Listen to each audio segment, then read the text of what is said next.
still learning the details of this, Katie. I mean, it is a pretty stunning situation. Monarez has only been at the CDC for a number of weeks. She was confirmed at the end of July.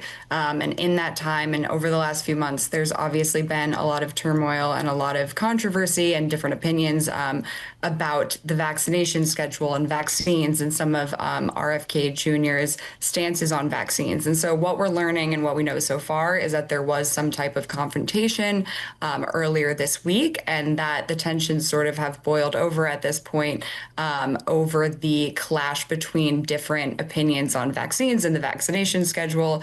And we've also seen several other senior leaders at the CDC, people who are career veterans at the CDC, have decades of public health experience leaving this week as well. So there's sort of this mass exodus happening at the agency right now. Yeah, Madison, it feels a bit like a revolving door to an extent across kind of the entire empire or agency that RFK Jr. oversees. What's the feeling when you talk to people in the industry, whether it's CEOs of drug developers or investors, on what this does mean for the entire kind of healthcare space in the U.S.?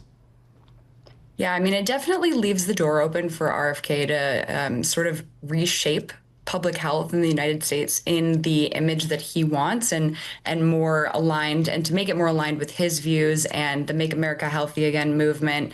And so there are some definite concerns, especially from the drug industry in the wake of this news, especially around some of the other senior leaders that have left the CDC. As we reported in our story, some people within the industry said that Dimitri Daskalakis and some of these other leaders were kind of like the last voice of reason, and were people that they were hoping would sort of hold the values of the old CDC in place, with RFK sort of changing so much. And so there's definitely some concerns right now that the public health infrastructure in this country is going to change pretty tremendously, but we'll have to wait to see what happens because, as we've seen the last few months with many different changes within the Trump administration, some of them hold, some of them don't. And so the situation right now is quite fluid, but we are watching and waiting to see what happens next. Yeah, certainly a fluid situation. And we did see reaction come in after you broke this news. Senator Bernie Sanders of Vermont, for example,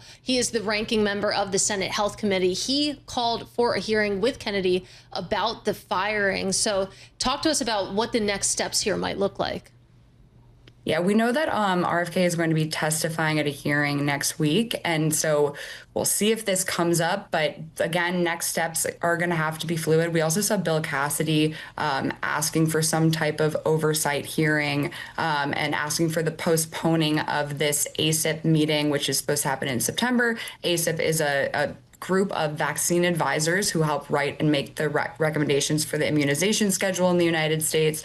And that group, which was sort of once not something that a lot of people in the United States knew what they actually did, has become really a flashpoint for a lot of the controversies and arguments happening within HHS right now. And so that group is supposed to meet September 18th to the 19th to discuss the immunization schedule. And we see Senator Bill Cassidy now asking for maybe that to be postponed. So there's some pieces that could happen, lots of moving pieces right now, and we'll just have to, again, wait and see what happens next. And Madison, Bloomberg opinion columnist Lisa Jarvis posited the question, what does the world without a fully functional CDC look like? And as we've seen RFK Jr. shaking up the CDC and other agencies, what does that look like? Is it just for the viewers and listeners to understand what the CDC oversees entirely, not just kind of vaccine uncertainty, but also food and other things? Yeah, so the CDC is really the front line against any public health threat. And public health threats are everything from obesity to pandemics to, they're the ones that are responsible for collecting all of the health data really in our country.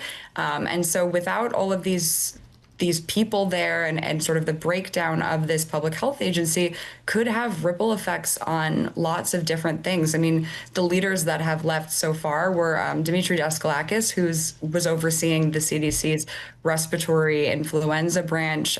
We have the chief medical officer leaving. There are people that are sort of have a wide range of responsibilities. And this also comes on the heels of mass layoffs at the CDC. So the agency was already being gutted.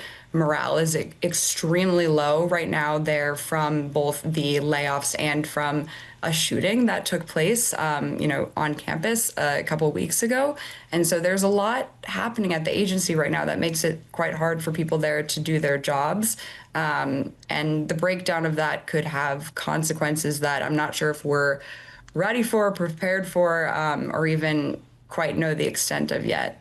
Yeah, absolutely. I mean, as you mentioned, you think about morale. You also think about what that means for recruitment in terms of replacing some of these lost employees. And to that point, Madison, I mean, do we have any idea who could replace Susan Monarez, or is it too preliminary at this moment?